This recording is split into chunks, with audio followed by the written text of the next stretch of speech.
धडा 18वा जलदिंडी. लेखक आहेत विश्वास येवले, 1960. लेखकाची माहिती पाहूयात. प्रसिद्ध लेखक, स्त्रीरोगतज्ञ व पर्यावरण अभ्यासक. त्यांची नावाडी, योगार्थू, उवाच, सूर्यनमस्कार, द बिग मदर, थोरली आई, मैत्री करू नद्यांशी इत्यादी पुस्तके प्रसिद्ध आहेत. त्यांनी जलदिंडीची अभिनव कल्पना साकारली आहे.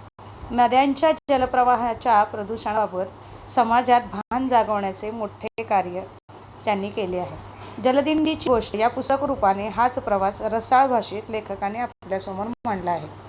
प्राचीन काळापासून नद्यांच्या काठी मानवी जीवन फुलले. त्यामुळे नद्यांना लोकमाता म्हटले जाते. परंतु आजच्या वापरा आणि फेका या जीवनशैलीमुळे नद्यांचे प्रवाह खूपच प्रदूषित झाले आहेत. या पार्श्वभूमीवर आळंदी ते पंढरपूर दरम्यानच्या इंद्रायणी, भीमा, चंद्रभागा नदीच्या पात्रातील प्रदूषण दूर करण्यासाठी 12 वर्षे सुरू राहिलेल्या जलदिंडी या थरारक जलप्रवासाचा परिचय या पाठात करून दिला आहे. प्रस्तुत पाठ जलदिंडीची गोष्ट या पुस्तकातून घेतला आहे. आपल्याला वारकऱ्यांची दिंडी माहिती आहे. जलदिंडी काय तर इंद्रायणी, आळंदीपासून सुरू होणारी ही यात्रा इंद्रायणीपासून भीमा चंद्रभागेपर्यंत म्हणजे आपल्या पंढरपूरपर्यंत आणली जाते. म्हणून ह्याला जलदिंडी म्हटलं आहे. म्हणजे आपल्याकडं एरवी आषाढी वारीला ज्या दिंड्या येतात त्या आळंदीपासून किंवा देहूपासून पंढरपूरपर्यंत आषाढी एकादशीला आणल्या जातात. तर हीच जलदिंडी आपल्याला अशीच आळंदीपासून येताना असते. ती म्हणजे नद्यातून आहे, पाण्यातून तो प्रवास आहे, म्हणून त्याला जलदिंडी म्हटली आहे. तर त्याच्या बाकीची माहिती काय आहे आपण पाहणार आहोत. थोडक्यात नदीचं प्रदूषण आणि त्याची स्वच्छता आणि बाकीच्या सगळ्या गोष्टीबाबतचं भान हे करून देणारी ही कविता आहे, धडा आहे. झुळझुळत्या वाऱ्यानं मुळामुठेचं संगम पात्र आनंदाच्या डोहात बुडालेलं. काठावरच्या गर्द झाडीत पाखरांचा चिवचिवाट चाललेला. पुन्हा डोक्यावर स्थिर झालेली. संगमाच्या अनुभवाने रोमांचित झालेल्या पाण्याच्या लाटांवर सूर्याचे प्रतिबिंब हलत झुलत राहणार. शिडाची नाव या वातावरणात हुळहुळून गेली. ही नौका मी संगमावर आणलेली. नौकेचं सुकाणू एका हातात धरून दुसऱ्या हाताची शिडाची दोरी धरून मी पाणी कापत सुळकन नौका प्रवाहात खेचली. नदीमध्ये नाव असतानाची नदीची स्थिती आणि नदीच्या आसपासचं वातावरण या सगळ्यांचं वर्णन या पहिल्या पॅराग्राफमध्ये आलेलं आहे. मुळामुठेच्या ठिकाणी नाव घातलेली आहे नदीत आणि तिथं पाखरं चिवचिवत आहेत, उन्हं डोक्यावर आलेली आहेत. संगम आहे, त्यामुळे सूर्याचं प्रतिबिंब पाण्याच्या लाटावर हालत आहे. शिडीची नाव आहे ती आपल्या इकडं शिडीची नाव नाही आहे पंढरपुरात. शिडीची नाव एक वेगळ्या पद्धतीची असते. पूर्वीच्या जुन्या हिंदी मराठी चित्रपटात ती असायची. आणि त्याचं एक सुकाणू म्हणजे वल्हवड्याचं एक हातात धरलं होतं आणि दुसऱ्या हातानं शिडाची दोरी धरली होती आणि पाणी कापत कापत नौका त्या प्रवाहात होती, म्हणजे त्या नदीत होती. ते आता लेखक त्याच्या मुलाला काय म्हणतात बघूया. मी माझ्या मुलाला आणि त्याच्या मित्रांना नौका शिकवण्याचं ठरवलं. 6-7 वर्षाचं वय त्याचं. शिडाचा दोर धरून तो बसला होता. तो पहिल्यांदाच नौकेत बसत होता. बसताना उत्साह होता, पण जशी नौका वेगानं धावू लागली आणि जोराने हेलकावू लागली तसं त्याच्या उत्साहाचं रूपांतर भीतीत झालं. त्यानं नाव परत काठावर न्यायला सांगितलं. त्याला धीर दिला की जरी नाव उलटली तरी तुला पोहता येतं, मग काळजी काय. आणि मी तशीच नौका चालवत ठेवली तरी त्याच्या रडक्या आवाजात विनवण्या चालूच होत्या. शेवटी न रागावून त्याला भित्रट म्हणत मी नाव काठाकडे वळवली. त्यांच्या मुलाचं त्यांचं संभाषण आपल्याला इथं या ह्याच्यामध्ये सांगितलेलं आहे पॅराग्राफमध्ये, की त्यांनी स्वतःच्या मुलाला नाव वळवायची कशी हे शिकवायसाठी त्याला आणि त्याच्या मित्रांना घेऊन गेले. पण पाण्यात जसजसं ते आत गेले तशी त्यांना भीती वाटायला लागली त्या छोट्या मुलांना आणि ती नाव नदीच्या काठाला न्या असे ते सगळे ओरडायला लागले. मग त्यांनी त्या मुलाला सांगितले की अरे तुला पोहता येतं ना, मग तू कशाला काळजी करतोयस आणि मी आहे ना, असं म्हणून त्याला हे केलं. त्याची भीती कमी करण्याचा प्रयत्न केला, पण तरीसुद्धा त्या मुलाला भीती वाटत होती. मग शेवटी ह्यांना राग आला आणि म्हणून त्यांनी त्याला भित्रट असं म्हटलं आणि ती नाव काठाकडे वळवली. त्या लहानग्याचा चेहरा करारी दिसू लागला. त्याचा आवाज किंचित वाढला. म्हणला, खडकवासल्याच्या स्वच्छ पाण्याच्या तलावात घेऊन चला मला आणि करा नाव उलटी तळ्याच्या मध्यात. काही हरकत नाही, मी भीतो आहे ते या घाण पाण्यात पडायला. म्हणजे त्याचं म्हणणं मी पाण्यात पडलो म्हणून घाबरतोय असं नाही, तर घाण पाणी होतं आणि ते घाण पाणी माझ्या तोंडात गेलं तर मला त्रास होईल या गोष्टीची त्याला भीती होती. खडकवासल्याच्या धरणाच्या तिथं बॅकवॉटर आहे आणि तिथं जर मला तुम्ही नेलं आणि मध्यात नाव जरी नेली आणि उलटवली तरी मी तिथं पोहेन. म्हणजे इतक्या खोल अशा पाण्यात मी पोहू शकतो, पण इथल्या घाण पाण्यात मला भीती वाटते, असं तो स्वतःच्या वडिलांना म्हणाला. मुलाच्या उत्तरानं नदीच्या पाण्याकडे माझी नजर वळली. नाव चालवताना वर ढगावर पसरलेली सूर्याची लाली बघणारी नजर पाण्यावर पडलेला कचरा व घाण बघू लागली. लक्षात आलं की या पिढीने पर्यावरणाचा केवढा ऱ्हास बघितलाय. जे पाणी प्यायला जायचं ते करंगळेही स्पर्शू नये इतकं दूषित झालं होतं. कुठला वारसा ठेवणार आहोत आम्ही. म्हणजे इतक्या वेळ त्यांनी नदीचं सौंदर्य सांगितलं, पण आता जेव्हा त्या मुलाने जाणीव करून दिली की बघा नदी किती घाण आहे आणि या घाण पाण्यात मला जायची भीती वाटते असं सांगितल्यावर मात्र त्यांनी त्या घाणीकडे लक्ष दिलं. त्यावेळेस त्यांना असं लक्षात आलं की केवढं प्रदूषित पाणी आहे. करंगळीसुद्धा बुडवू यात वाटत नाही आहे. जे आपण पूर्वी प्यायचो पाणी, ते पाणी आपल्याला इथं अशा पद्धतीने दूषित झालेलं दिसते. आजपर्यंत नदीच्या पाण्याच्या प्रदूषणाचा गांभीर्य माझ्या लक्षात आलं नव्हतं. पाण्याचा रंग, त्यावर तरंगत असलेल्या प्लास्टिकच्या पिशव्या, अमर्याद वाढलेली जलपर्णी, घाणीमुळे काळे पडलेले खडक व दलदल झालेली काठावरली माती एक नकोसा उग्र दर्पही होता. नदीला काठाजवळील पाण्यावर एक काळी सायच जणू आली होती. तळाचा गाळ मध्येच बुडबुड्यासहित पाण्यावर उकळी आल्यासारखा वर उठायचा आणि पाण्यावर पसरायचा. नदीचं सौंदर्य व पाण्याचं पावित्र्य शहराच्या धगधगीनं आणि निष्काळजीपणामुळं काळवंडलं होतं. स्वच्छ निळशार असणारं पाणी जे असं ते काळवंडून गेलं होतं. त्यात नदीमध्ये त्या सांडपाणी सोडलेलं होतं, कारखान्याची मळी सोडलेली होती, अजून कारखान्याचे कसले कसले केमिकल्स त्या नदीत सोडलेलं असल्यामुळं प्लास्टिकच्या पिशव्या, जलपर्णी, खडक घाण झाले, असं सगळं नदीच्या घाणीचं वर्णन इथं केलेलं आहे. आणि इतकी घाण नदी बघितल्यावर त्यांना फार वाईट वाटलं. आपण काहीतरी करावं असं मनात ठरवलं. खडकवासला धरण शहरात आणणं शक्य नाही, पण नदीचं पाणी स्वच्छ करता येऊ शकेल. तसा प्रयत्न यशस्वी होईल का? समस्येची व्याप्ती बघून मन कातरलं. या जाणीवेनं खांद्यावर भार पडला. कातरलं म्हणजे घाबरलं, की असं वाटलं की हे पाणी आपल्याला स्वच्छ करायला पाहिजे. ही नदी आपण प्रदूषण विरहित केली पाहिजे. पण इतकी मोठी नदी आणि ती आपण कशा काय स्वच्छ करणार, अशी ही भीती वाटली.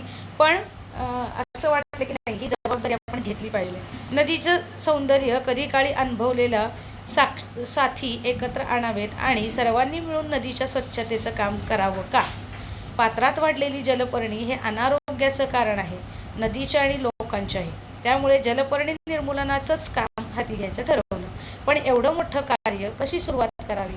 आता एखादं आपण काम करतो त्यावेळेला त्या कामाची सुरुवात कशी करावी ह्याच्याबद्दल आपल्या डोक्यामध्ये काही आयडिया असतात, काही काम रेखलेलं असतं, काही त्याच्या योजना केलेल्या असतात.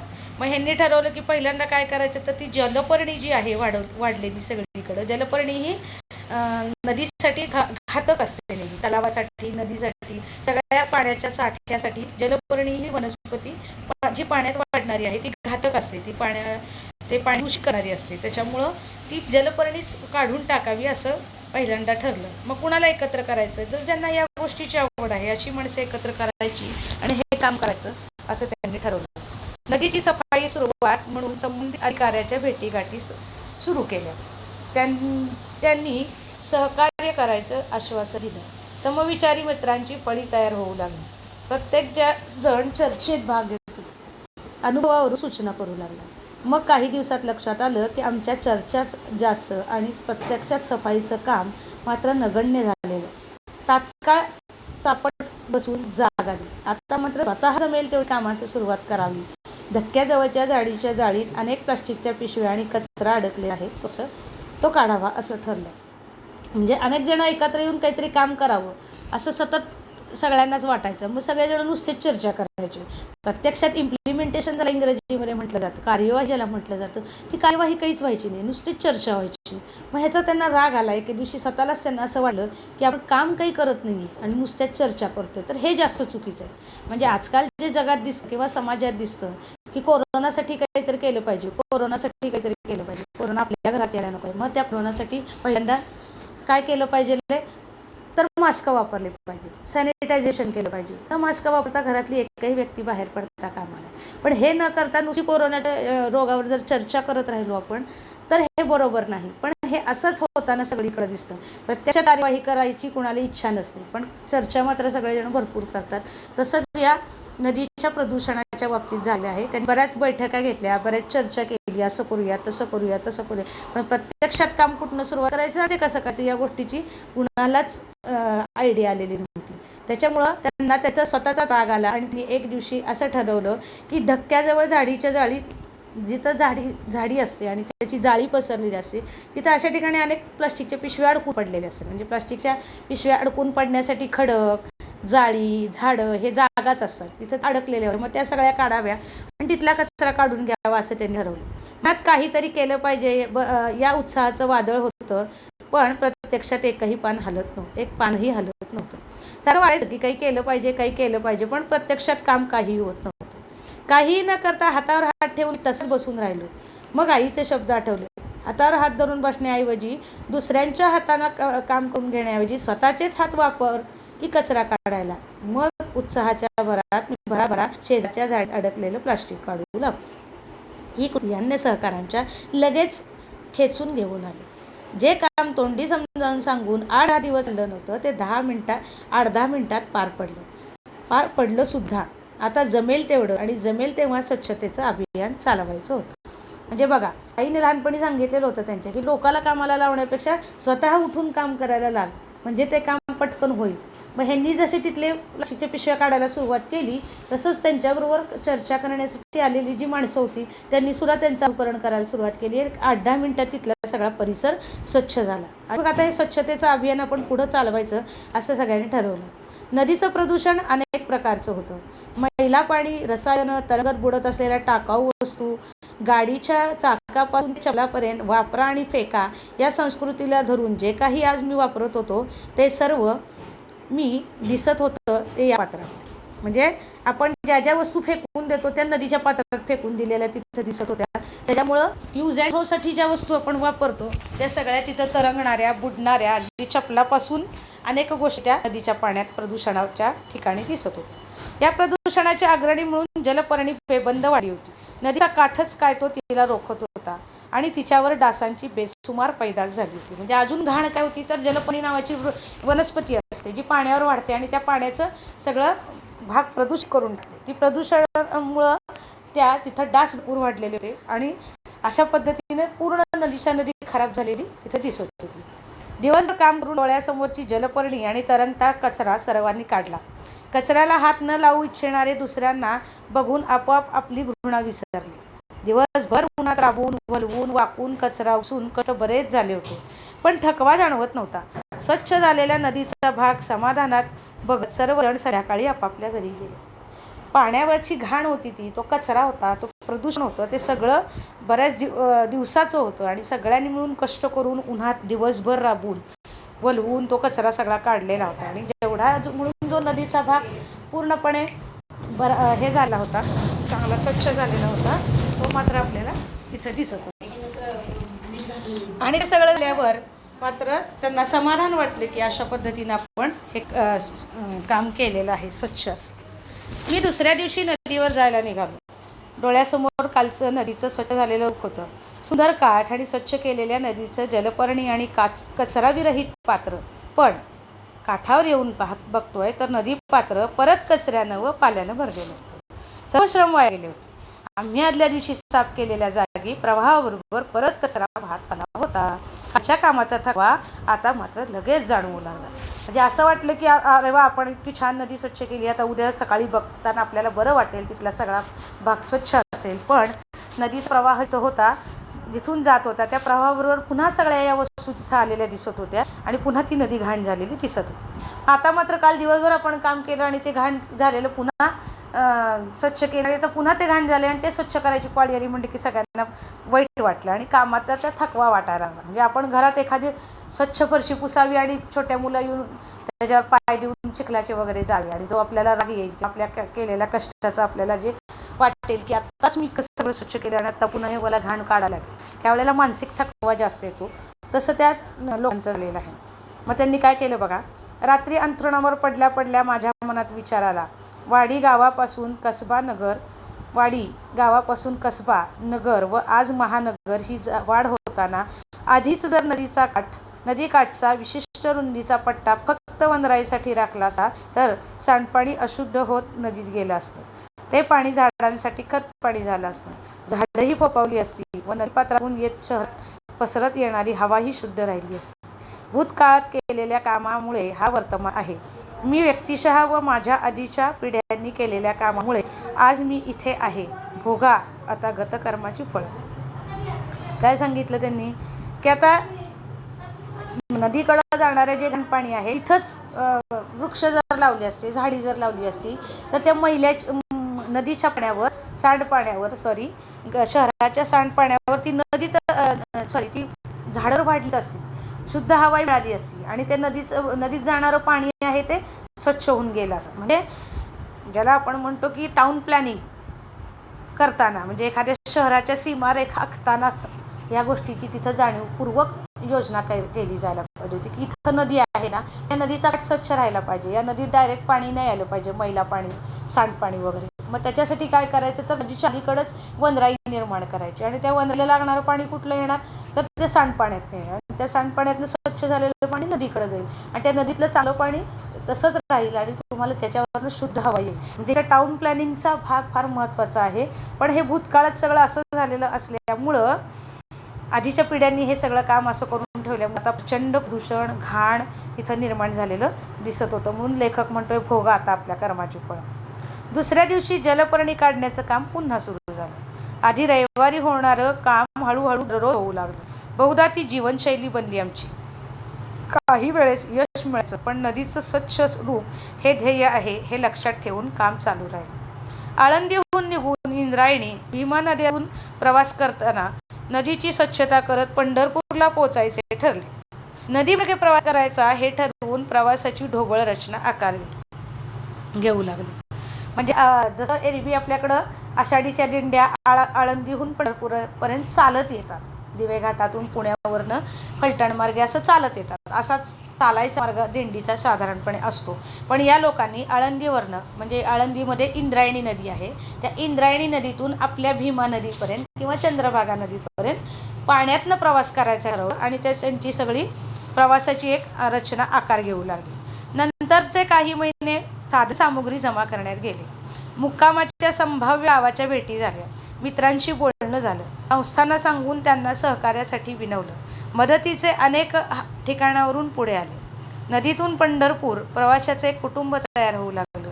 जवळजवळ सगळी तयारी झाली पण मोहिमेचं नाव ठरलं नव्हतं. आता नदीतून प्रवास करायचा, पाण्यातून प्रवास करायचा म्हणजे काही सोपं नाही आहे. आणि मग मध्ये काय 12 तास 24 तास ते प्रवास करणार नव्हते.